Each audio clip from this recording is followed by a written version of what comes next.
পরিবর্তন এই সংসারের শাশ্বত নিয়ম। কোনো রাজা নেই যিনি চিরকাল রাজা থাকেন, কোনো ধনী ব্যক্তি নেই যিনি চিরকাল ধনী থাকবেন। এই সংসারে সূর্যের স্থান নেওয়ার জন্য চন্দ্রিমার আগমন ঘটে। কোন স্থান যাকে পতিত বলা হয়েছিল সেখানে মহল তৈরি হয়েছে। কোন স্থান যাকে আজ মলিন বলা হয়েছে কাল সেখানে মন্দিরও স্থাপন হতে পারে। কোন ঋতু চিরকালের জন্য থাকে না, কখনো সময় চিরকাল একরকম থাকে না। আজ যা আপনার কাছে রয়েছে কাল অন্য কারোর ছিল, আজ যে আপনার কাছে রয়েছে কাল তা অন্য কারোর কাছে চলে যাবে। আপনার সাথে কিছু থাকলে তা হলো আপনার কর্ম, কিন্তু সেই কর্মের পরিণামও আপনার নয়। আপনি শুধু কর্ম করুন, বাকি সবকিছুই পরিবর্তনশীল। কিন্তু সেই পরিবর্তনকে দেখে ভয় পাওয়ার প্রয়োজন নেই, তাকে স্বাগত জানান। যদি আপনি হাসি মুখে সেই পরিবর্তনকে স্বাগত জানান, তাহলে এই পরিবর্তনও হাসি মুখে আপনার সাথে থাকবে। আসুন আমার সাথে ভালোবেসে বলুন, রাধা রাধা।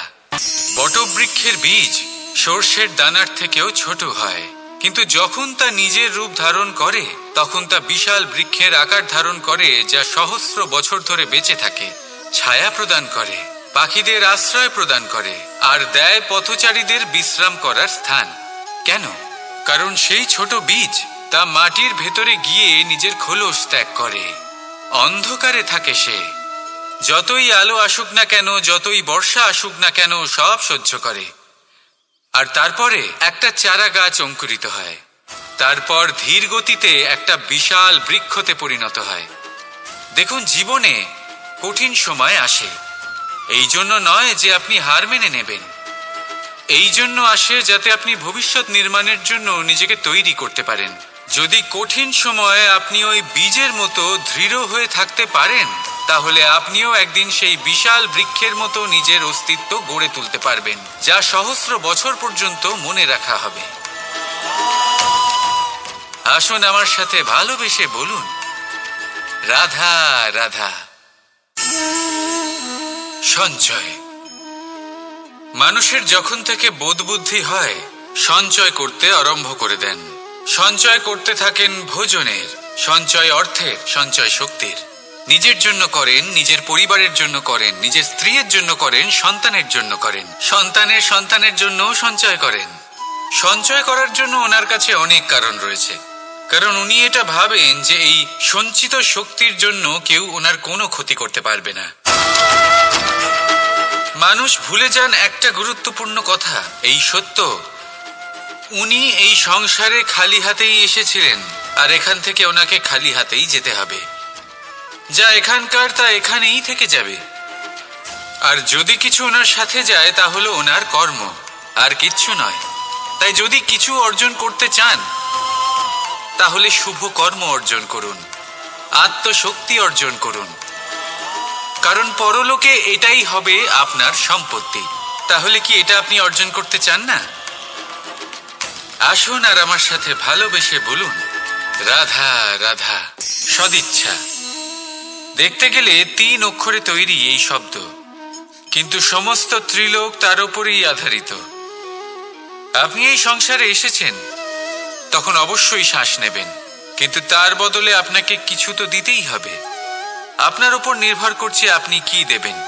কি দেবেন এই সংসারকে, এই সমাজকে, নিজের পরিবারকে, আর তার বদলে কি নেবেন? যশ নাকি অপযশ?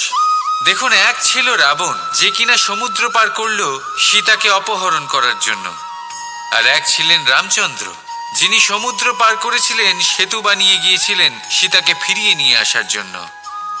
দুজনেই সমুদ্র পার করেছিলেন, শুধু পার্থক্য ছিল সদিচ্ছাকে বোঝার, লক্ষ্যের।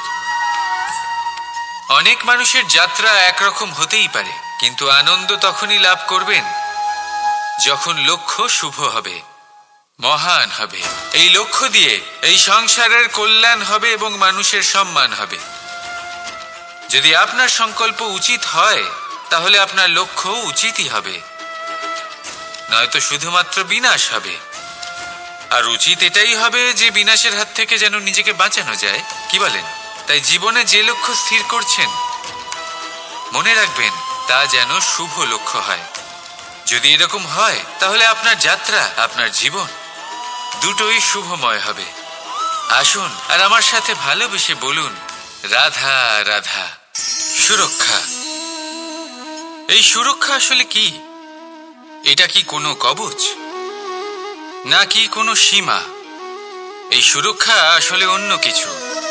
আমাদের মাতা পিতা, আমাদের প্রিয়জন, আমাদের বন্ধু, এই সমাজ, আমাদের শুভাকাঙ্ক্ষী, আমাদের আত্মীয়, এনারা সবাই আমাদের জীবনে কোনো না কোনো ভাবে সুরক্ষা দিয়ে থাকেন, একটা কবচ দিয়ে থাকেন কোনো না কোনো রূপে।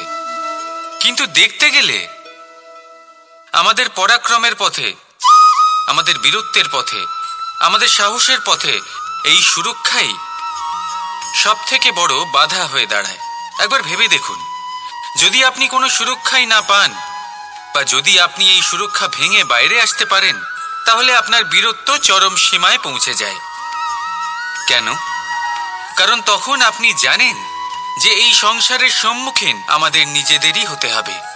আপনি বুঝে যান যে শত্রুর সম্মুখীন এবার নিজের বলের দ্বারা, নিজের পরাক্রমের দ্বারা, নিজের সাহসের দ্বারা করতে হবে। আর তখন আমাদের মনের মধ্যে এই শক্তি জাগ্রত হয়। এই শক্তি অন্তরেই বসবাস করে। শুধু এটা চিনে নিতে হবে, একে জাগ্রত করতে হবে। আর এটা সুরক্ষা ভেঙে যাওয়ার পরেই সম্ভব হয়। আর যারা নিজের শক্তি সম্পর্কে জানেন, যিনি নিজেই জানেন তিনি কতটা শক্তিশালী, তিনি নিজেই নিজের সুরক্ষা কবচ চিরকালের মতো ভেঙে ফেলে দেন, ঠিক কর্ণের মতো। আর তারপরে দেখুন, আপনার পরাজয় হোক বা বিজয়ী হোক না কেন, সেটাই অনেক বড় হয়, সেটাই প্রশস্ত হয়ে থাকে। সেই জন্য ত্যাগ করুন নিজের ভয়কে, নিজের আশেপাশের এই সুরক্ষা চক্রকে ভেঙে ফেলুন। আর সম্মুখীন হন এই সংসারের, নিজের শত্রুর সম্মুখীন হন। পরাক্রমের এই অঙ্কুর, তা অঙ্কুরিত হওয়ার জন্য বীজের উপরের এই কবচ, এটা ভেঙে যাওয়া অতি আবশ্যক। আসুন আমার সাথে ভালোবেসে বলুন, রাধা রাধা। কর্ম এবং ফল। দেখতে গেলে এই সমস্ত ব্রহ্মাণ্ড এই দুইয়ের মাঝেই স্থির হয়ে আছে। মানুষজন কর্ম করেন ভালো ফল লাভের আশায়, আর ভালো ফল লাভের আশায় উনি এটাই ভুলে যান যে উনি যে কর্ম করছেন তা কি করছেন।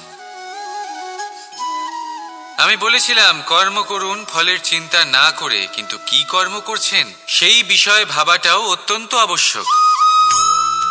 নয়তো অনেক সময় আমরা এমন কর্ম করে ফেলি যা না চাইতেও বিষে পরিণত হয়। যা হয়েছে দুঃশাসনের সাথে, দুর্যোধনের সাথে, গুরু দ্রোণের সাথে।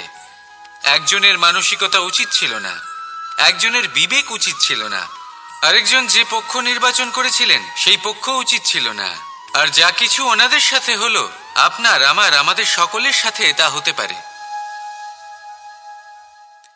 আমি বলেছিলাম কর্ম করুন, ফলের চিন্তা করবেন না, কিন্তু এই কর্মের বিষয়ে বিচার করে দেখাটাও ততটাই আবশ্যক। দেখুন, কর্ম করার উচিত প্রক্রিয়া ফলের চিন্তা না করা, কিন্তু যদি আপনার কর্ম শুভ হয় তাহলে তার ফলও নিয়তি আপনাকেই দেবে।